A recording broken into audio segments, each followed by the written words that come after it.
How to send cryptocurrency from a Coinbase wallet to a MetaMask wallet tutorial. If you found value, subscribe to the channel for more content. Okay, so to get started, open up your Coinbase wallet and select the cryptocurrency asset that you would like to send to your MetaMask wallet. As you scroll down, we have a couple options to swap, to send, or to receive. In this case, we want to click send.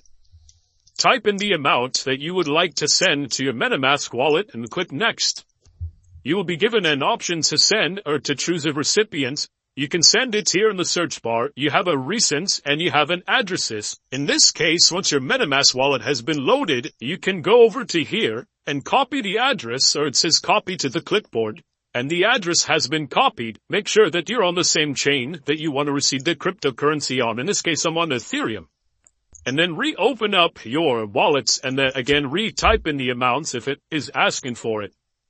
And I'm going to paste the address. Click the address, the recipient. As you can see now, it's going to tell you the wallets that's being used, the network, there's a network fee, and then the total cost. You may or may not get a warning sign saying that you may need to have more Ethereum or ETH in order to send. But assuming you do have, you would click send, and the transaction will send to your MetaMask wallet. And assuming you have received the token or the ERC Ethereum, you want to right-click the third icon here, and it would send it. You would have received something as so. You can click to verify the block, and then under tokens, you would have your new token. If you found this video useful, subscribe to the channel, check out the playlist for more videos.